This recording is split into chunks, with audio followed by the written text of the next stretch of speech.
CBSE के 12वीं के नतीजे घोषित हो चुके हैं, लेकिन कई छात्रों ने कहा है कि एक्सपेक्टेड रिजल्ट नहीं आया और इसके लिए ओएसएम एक बड़ा कारण वो मान रहे हैं। क्या वाकई में ओएसएम एक बड़ा कारण है?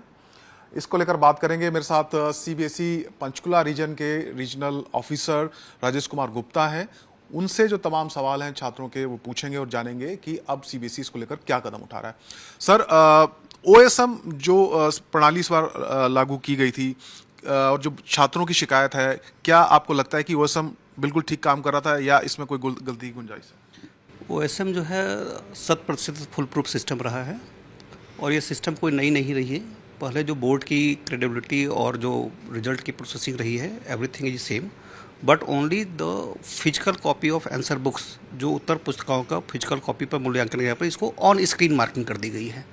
बाकी सारे सिस्टम्स एज इट इज हैं, इसमें कोई नई चीज़ें नहीं है। बस hard copy of answer book की जगह पर स्क्रीन पर टीचर्स का एवोल्यूशन है। ठीक है। और रिजल्ट की जहाँ तक बात रही, तो रिजल्ट का प्रदर्शन बच्चों ने जो लिखा है, जो उनके परफॉर्मेंस रहे, उसके अनुसार ही बोर्ड ने रिजल्ट को डिक्लेयर किया है। इसमें ओएसएम कहीं भी कोई फैक्टर नहीं है। इसके पहले भी results up and down year wise आप देखें, अब 10 साल का ट्रेंड देखिए, result will not be consistent, up and down होती रहती है on the basis of performance of the student. मतलब ओएसएम सिर्फ स्क्रीन पर मार्किंग है, उसके अलावा उसमें कंप्यूटर का या कोई रोल नहीं, जो उसका मूल्यांकन है वो शिक्षक नहीं करना, टीचर नहीं करना। हाँ बिल्कुल, ओएसएम पर उत्तर पुस्तिकाएं स्क्रीन पर आ रही हैं और टीचर्स के जो एक्सपीरियंस है, अनुभव है पढ़ाने के, उसके आधार पर, योग्यता के आधार पर ही उनको एवोल्यूटर या हेड एग्जामिनर उसको अपॉइंट की जाती है। 3 टीयर सिस्टम है। शिक्षकों ने एवोल्यूशन किया, उसके बाद 5% उत्तर पुस्तिकाओं का असिस्टेंट हेड एग्जामिनर ने किया, फिर हेड एग्जामिनर ने किया।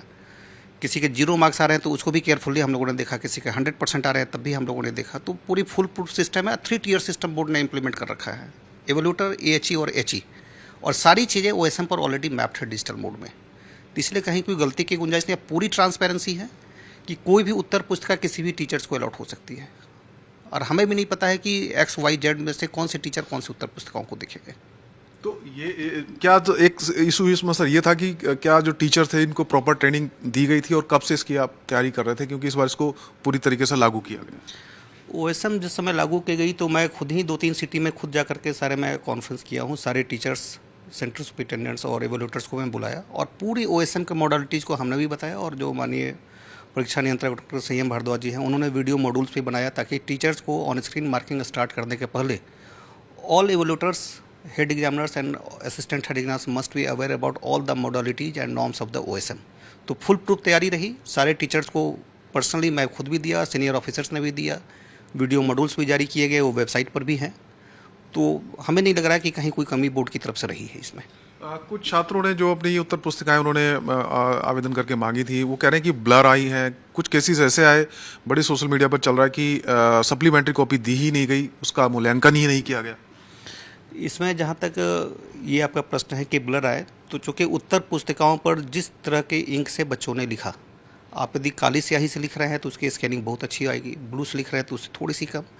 तो बोर्ड ने पूरा प्रयास किया है कि अच्छे से अच्छे स्कैनिंग क्वालिटी हो, और हमने आपको 2-4 सैंपल्स भी दिखलाया ऑन स्क्रीन कि सारे में 100% क्लियरिटी है। इसके बावजूद यदि किसी बच्चे को लग रहा है कि कम है, तो जो भी ईमेल्स या कॉरेस्पॉन्डेंस हमारे पास या मुख्यालय प्राप्त हो रही है, उसके लिए एक डेडिकेटेड टीम बनी हुई है और उसको विदिन 24 आवर्स हम लोग कोशिश कर रहे हैं कि उसको रिजॉल्व करके सही उसको पत्राचार के द्वारा या ईमेल भेज कर उसको उपलब्ध करा दिया जाए। तो इसलिए ब्लर वाली ऐसी कोई गुंजाइश हमें नहीं लग रही कि है। अभी तक हमारे पास रिपोर्ट नहीं हुई है हमारे रीजन में।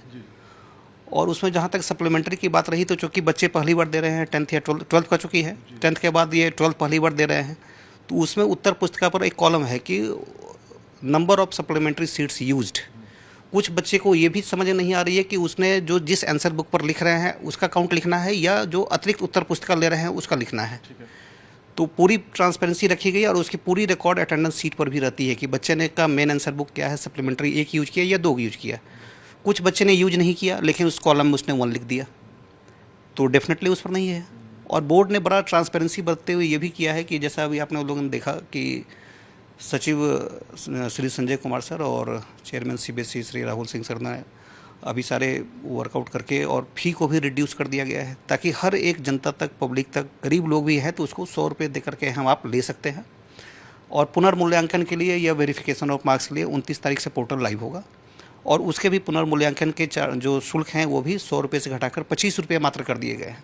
और यदि कोई भी तरह के अंक में परिवर्तन होता है, जैसे किसी बच्चे को 40 नंबर आए और उसके पुनर्मूल्यांकन या वेरिफिकेशन वो 45 हो रहे हैं, तो कोई भी त्रुटि यदि होती है तो बोर्ड जो है इंटायर अमाउंट बच्चे को रिफंड कर देगी। कोई शुल्क नहीं, उसको जिस मोड से पेमेंट हमारे पास आए उसी मोड से पेमेंट उसको वापस चली जाएगी। तो अब फ्री ऑफ कॉस्ट मान के चले कि यदि कोई चीज़ें गड़बड़ी हो रही है तो board is paying for that, not taking any charges. 29 तारीख से इसका पोर्टल ओपन होगा। तो उसमें जिस बच्चे को सप्लीमेंट्री नहीं मिली या ब्लर आया जो भी है, तो कैंडिडेट उस पर क्लेम करे कि इस चीज़ों का पुनर्मूल्यांकन किया जाए या इसको देखा जाए, तो board will take care on that. कुछ बच्चों ने ये कहा सर, जो अपनी उत्तर पुस्तिकाएं देखने के लिए अप्लाई किया सीबीएसई के पोर्टल पर, तो पोर्टल ठीक से काम नहीं कर रहा था या अप्लाई करने में उनको दिक्कत आ रही थी, और कुछ बच्चों ने कहा कि अभी तक उनको अपनी कॉपी मिली ही नहीं है।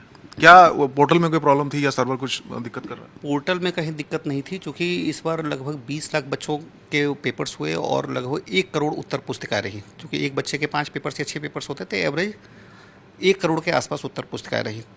एक ही टाइम पर अक्रॉस द वर्ल्ड 26 कंट्री में स्कूल्स हैं, they are hitting on the portals. तो हो सकता है पोर्टल कहीं स्लो हो, और इस तकनीकी कारणों से जो स्लो डाउन रही, तो उसके लिए परीक्षा नियंत्रक महोदय ने समय सीमा भी बढ़ा दिया।